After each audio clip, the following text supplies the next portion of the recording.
የጅቡቲና የበርበራ ፖርቶች ተደምረው የኛን ድራይ ፖርት አያክሉም።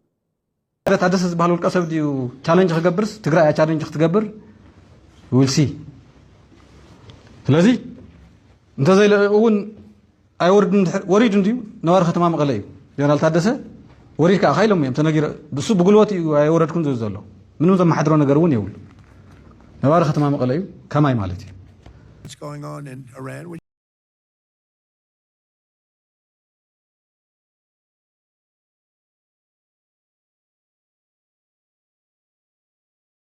today and they're saying don't come here, don't even think about it, and you have these massive tankers saying let's get the hell out of here. It's amazing. የኢራን የበላይ መሪ በህይወት ቢኖሩም ቆስለዋል። የሆርሙዝ ሰርጥ ሙሉ በሙሉ ተከፈተ።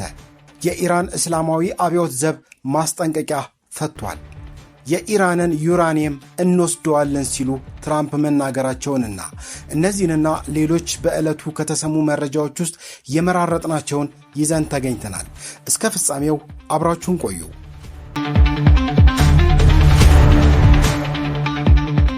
የኢራን የበላይ መሪ በህይወት ቢኖሩም መቁሰላቸው ተዘገበ።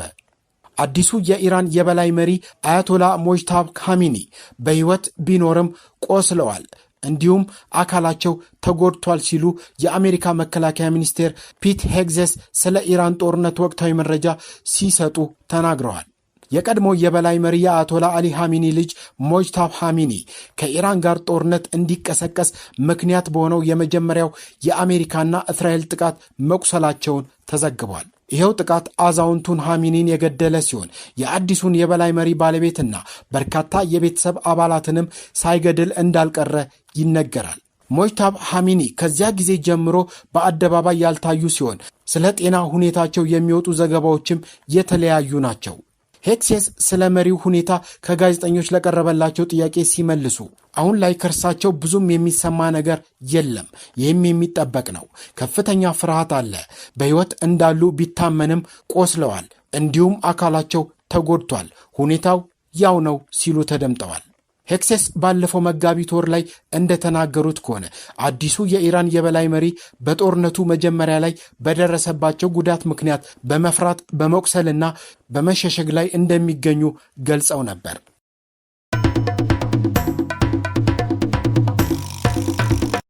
ሆርሙዝ ሰርጥ ለቀረው የተኩስ አቁም ጊዜ ሙሉ በሙሉ መከፈቱ ተነግሯል። የሆርሙዝ ሰርጥ ለቀረው የተኩስ አቁም ጊዜ እንዲሁም በሊባኖስና እስራኤል በተደረሰው የተኩስ አቁም ስምምነት ወሳኙ የሆርሙዝ ሰርጥ ሙሉ በሙሉ ክፍት እንደሚሆን የኢራን የውጭ ጉዳይ ሚኒስትር የሆኑት አባስ አራክቺኒ አስታውቀዋል። አራክቺኒ ሊባኖስ ውስጥ በተደረሰው የተኩስ አቁም መሰረት በሆርሙዝ ሰርጥ በኩል የሚደረግ የሁሉም የንግድ መርከቦች ጉዞ ለቀረው የተኩስ አቁም ጊዜ ሙሉ በሙሉ ክፍት እንዲሆን ታውጇልም ብለዋል። ለ40 ቀናት የተዋጉት አሜሪካና ኢራን በፓኪስታን አሸማጋይነት የ2 ሳምንት ተኩስ አቁም መፈጸማቸው ይታወሳል። ይህ ተኩስ አቁም በሚቀጥለው ሳምንት ረቡዕ እንደሚጠናቀቅም ይታወቃል። የውጭ ጉዳይ ሚኒስትር የመርከቦቹ ጉዞ የሚከፈተው የኢራን እስላማዊ ሪፐብሊክ የወደብና ማሪታይም ድርጅት አስቀድሞ ባሳወቀው የተቀናጀ መስመር በኩል እንደሆነም ገልጸዋል። ለኢራን ውሳኔ ምላሽ የሰጡት የአሜሪካው ፕሬዝዳንት ዶናልድ ትራምፕ ኢራን የሆርሙዝ ሰርጥን ሙሉ በሙሉ ክፍት መሆኑንና ለሙሉ ጉዞ ዝግጁ መሆኑን አሁን አስታወቀች፣ አመሰግናለሁ ሲሉም ተደምጠዋል። የካቲት ላይ በአሜሪካና እስራኤል ጥቃት የተከፈተባት ኢራን ብዙ ከዓለም ነዳጅ ማጓጓዣ መስመሮች መካከል በርካታ መርከቦችን በማስተናገድ ቀዳሚ የሆነውን የሆርሙዝ ሰርጥ ዘግታ ቆይታለች። ለዚህ እገዳ ምላሽ የሰጠችው አሜሪካ ደግሞ በዚህ ሳምንት መጀመሪያ በወሽመጡ በኩል ወደ ኢራን ወደቦች ጉዞ እንዳይደረግ መከልከሏን ጠቅሶ የዘገበው ቢቢሲ ነው። በሌላ መረጃ የኢራንን ዩራኒየም እንወስደዋለን አሉ ፕሬዝዳንት ትራምፕ። የሆርሙዝ ሰርጥ መከፈትን ተከትሎ መልእክታቸውን ያስተላለፉት የአሜሪካው ፕሬዝዳንት ዶናልድ ትራምፕ የኒውክለር አቧራ ወይንም ኒውክለር ድስት ሲሉ የጠሩትን የኢራንን የበለጸገ ዩራኒየም ዋሽንግተን እንደምታገኝ ገልጸዋል። በተጨማሪም ለዚህ ስምምነት ምንም አይነት ገንዘብ በማንኛውም ሁኔታ ወይንም መንገድ እንደማይከፈል አክለው ገልጸዋል። ይህ ስምምነት በሊባኖስ ውስጥ ከሚታዩ ማናቸውም ሁኔታዎች ወይንም ለውጦች ጋር ግንኙነት እንደማይኖረው በማህበራዊ የትስስር ገጻቸው ላይ አስፍረዋል። ከዚሁ ከሆርሙዝ ሰርጥ መከፈት ጋር ተያይዞ የነዳጅ ዋጋ ማሽቆልቆሉ ተመላከተ። የሆርሙዝ ሰርጥ ለተኩስ አቁሙ ስምምነት ቀሪ ቀናት ለሁሉም የንግድ መርከቦች ሙሉ በሙሉ ክፍት መደረጉን ኢራን ባወጀች ጥቂት ደቂቃ ውስጥ የነዳጅ ዋጋ በከፍተኛ ሁኔታ ወርዷል። ዛሬ አርብ ጠዋት ላይ እስከ $98 ደርሶ የነበረው የብሬንት ድፍድፍ ነዳጅ ዋጋ እወጃውን ተከትሎ አንድ በርሜል ከ$90 በታች አሽቆልቁሏል። የድፍድፍ ነዳጅ ዋጋ ከጦርነቱ በፊት $70 በታች የነበረ ሲሆን መጋቢት ወር መጀመሪያ ላይ $100 በላይ ደርሷል። የመጋቢት ወር ማብቂያ ላይ ደግሞ እስከ $119 ተሰቅሎ እንደነበር የሚታወስ ነው።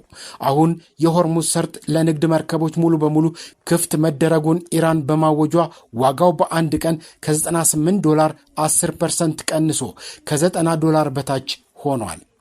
ያዝልቀው ከማለት ውጪ የመካከለኛው ምስራቅ ሁኔታ በፍጥነት ተለዋዋጭ ስለሆነ በቀጣይ ሳምንታት ምን እንደሚፈጠር ዛሬ ላይ ተውኖ መገመት አስቸጋሪ ነው።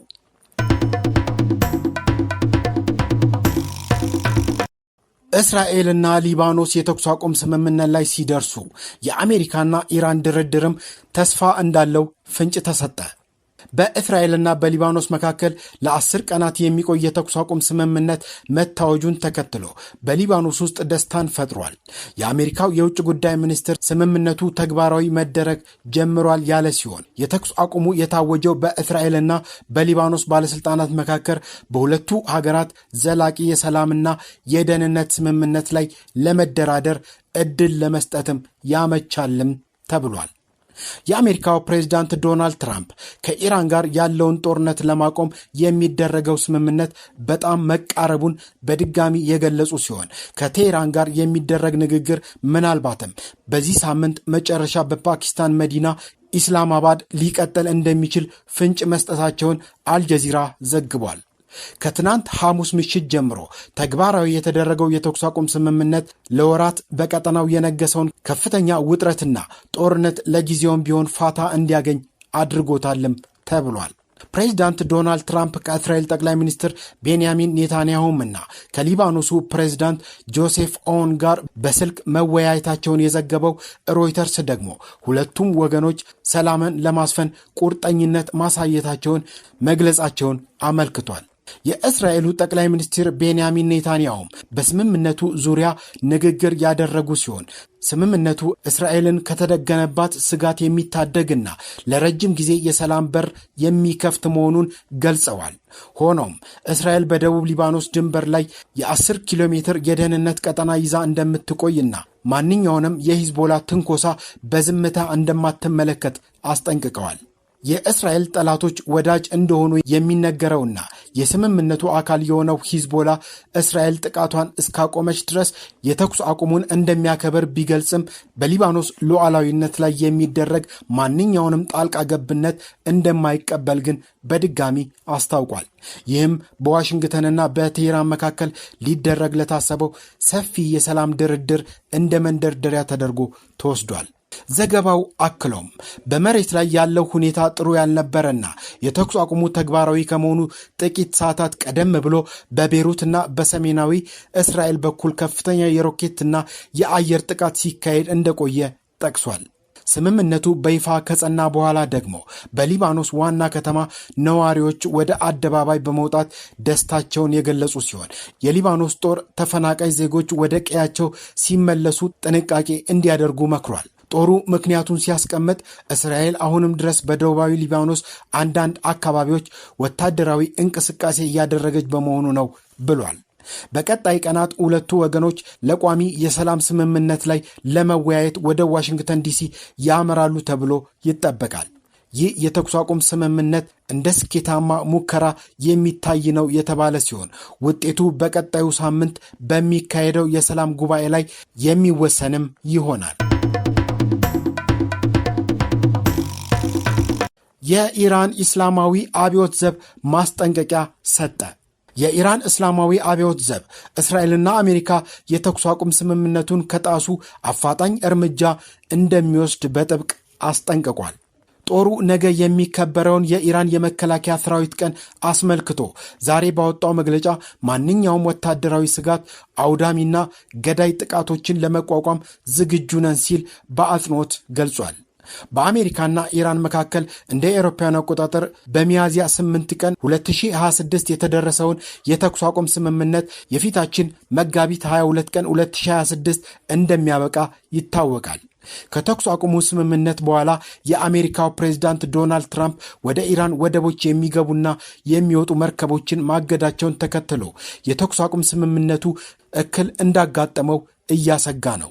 የአሁኑ የኢራን እስላማዊ አብዮት ዘብ መግለጫም በቋፍ ላይ ያለው ስምምነት እንዳይጣስ የበለጠ ስጋት ማጫሩን የጀርመን ዜና አገልግሎት ዘግቧል።